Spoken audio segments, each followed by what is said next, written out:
Okay, hi everyone. So today we are going to discuss one interesting concept from H.C. Verma और देखेंगे कि इस तरह से के कंसेप्ट में और क्या-क्या क्वेश्चंस बनते हैं. So let's see. A car accelerates on the horizontal road due to the force exerted by.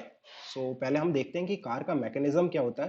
देखो ये एक ट्रांसपेरेंट कार है, इसमें ये इंजन लगा हुआ है. सो जब आप कार को एक्सेलरेट करने के लिए यहाँ पे एक ड्राइवर होता है, वो एक्सेलेटर को प्रेस करता है, राइट. सो होता क्या है कि ये जो कार का इंजन है, इसमें फ्यूल होता है. तो वो फ्यूल क्या करता है, वो फ्यूल कुछ नहीं करता, वो इस टायर को रोटेट करता है. रोटेट इन द सेंस इस टायर में एक्चुअली मोटर कनेक्टेड होती है, तो उस मोटर को रोटेट करता है. कैसे रोटेट करेगा, उसे टॉर्क प्रोवाइड करता है. तो वो जो टॉर्क है वो कहां पे जाता है, इन टर्न टायर्स को रोटेट करने की कोशिश करता है. मोटर रोटेट होगी, motor is connected with the tyres, so वो टायर को पीछे वाले जो टायर्स है उससे कनेक्टेड होती है. तो फाइनली टायर रोटेट होते हैं, रोटेट होने की कोशिश करते हैं. अब देखो, जैसे मान लो ये वाला टायर है, ये अगर रोटेट होने की कोशिश कर रहा है, टॉर्क किस डायरेक्शन में देंगे हम, उसे देंगे एंटी क्लॉकवाइज. इस डायरेक्शन में हम टॉर्क प्रोवाइड करेंगे. सो जो टायर है वो रोटेट करने की कोशिश करेगा इन एंटी क्लॉकवाइज डायरेक्शन. अब जैसे ये वाला जो टायर देखो आप, पीछे वाला एंटी क्लॉकवाइज रोटेट करने की कोशिश करेगा. यहाँ पे एक पॉइंट होगा, point, let's call this point as A. Point A कौन सा है, which is in contact with the ground. अब जो पॉइंट ए है on the tyre which is in contact with the ground, जैसे ही जो टायर है आपका एंटी क्लॉकवाइज रोटेट करेगा, तो पॉइंट ए पीछे की तरफ जाने की कोशिश करेगा. और जैसे ही पॉइंट ए पीछे की तरफ जाने की कोशिश करेगा, उस पर फ्रिक्शन कहाँ लगेगा, आगे की तरफ, बाय द ग्राउंड. अगर ग्राउंड पे फ्रिक्शन है, ग्राउंड जो है रफ है, तो राइट.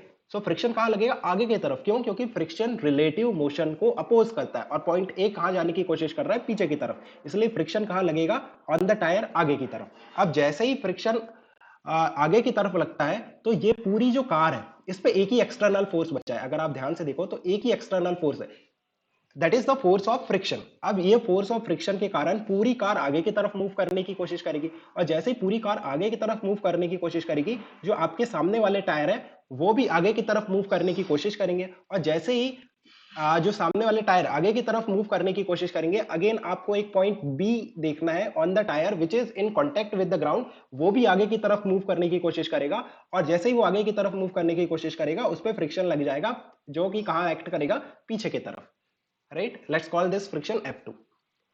सो देखो आप, पीछे वाले टायर पे आगे की तरफ फ्रिक्शन, आगे वाले टायर पे पीछे की तरफ फ्रिक्शन. बट जो भी फोर्सेस लग रहा है which is responsible for the acceleration और डेसेलरेशन ऑफ द कार, वो कौन लगा रहा है, वो फोर्स है, that is force of friction. जो कार का इंजन है वो उसे एक्सेलरेट नहीं कर सकता. जैसे आप ऐसा सोचो कि you cannot apply force on yourself. Similarly the car is a system. उसका जो इंजन है वो जो फोर्स लगाएगा वो इंटरनल फोर्स है. जितना कार का इंजन कार पे लगाएगा, उतना ही कार इंजन पे लगाएगा. So that will become an internal force, जो कि पूरे सिस्टम, अगर आप सिस्टम पूरा कार को लोगे तो वो उसे रोटेट मूव नहीं कर पाएगा. अच्छा, अगर ऐसा एज्यूम करो कि यहाँ पे फ्रिक्शन नहीं होता, यहाँ पे ग्राउंड पे फ्रिक्शन नहीं होता, और आप कार का एक्सेलेटर दबाते, तो क्या होता, जैसे आप कार का एक्सेलेटर जितना दबाओगे, ये जो व्हील है उतना रोटेट करेगा.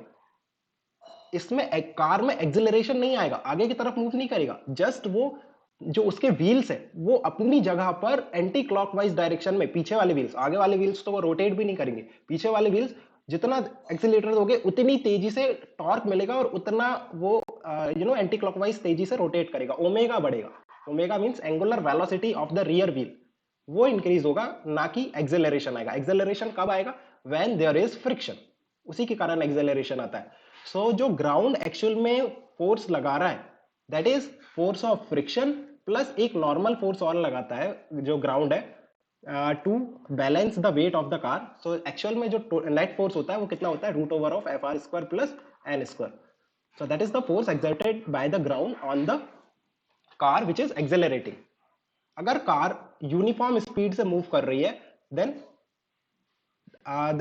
what will the net force on the car by the ground, zero, right. क्योंकि कार एक्सेलरेट नहीं कर रही है. आप लिखोगे F is equal to M A, acceleration of the car अगर जीरो है, सो नेट फ्रिक्शन, जो भी नेट फ्रिक्शन लग रहा है on the car bye the ground, वो जीरो होगा when the car is moving with a uniform velocity. अच्छा, एक केस और डिस्कस करते हैं। देखो ये वाला केस की बात करते हैं। यहाँ पे क्या हो रहा है, ये जो आदमी है इस कार को पुश करने की कोशिश कर रहा है। Let me change the colour सो आपको अच्छे से दिखे। ये वाला जो आदमी है ना, ये इस कार को पुश कर रहा है। सो अब देखते हैं कि क्या क्या फोर्सेस लग रहे होंगे।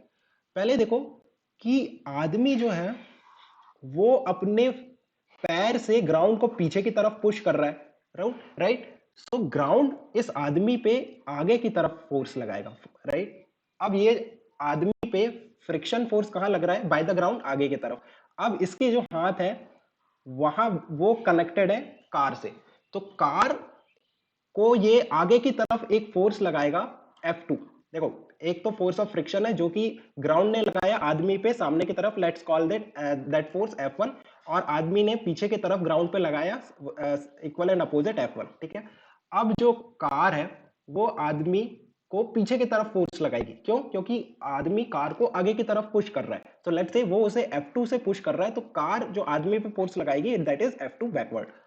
अब देखो जैसे ही कार पे नेट फोर्स कितना हो गया, F2। अब कार आगे की तरफ जब मूव करेगी तो कार पे फोर्स ऑफ फ्रिक्शन लगेगा पीछे की तरफ, राइट। दोनों व्हील्स पे पीछे की तरफ फोर्स ऑफ फ्रिक्शन लगेगा, क्योंकि दोनों जो व्हील्स है आगे की तरफ मूव करना चाह रहे हैं। So force of friction bye the ground on the car will be backward, which is F3।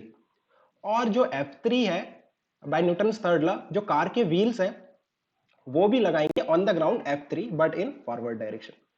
तो इस तरह से आप देखो, अगर मैं बात करूं आदमी पे कितने फोर्सेस लग रहा है, तो एक तो F1 लग रहा है। F1 क्या है, force of friction bye the ground on the man in the forward direction.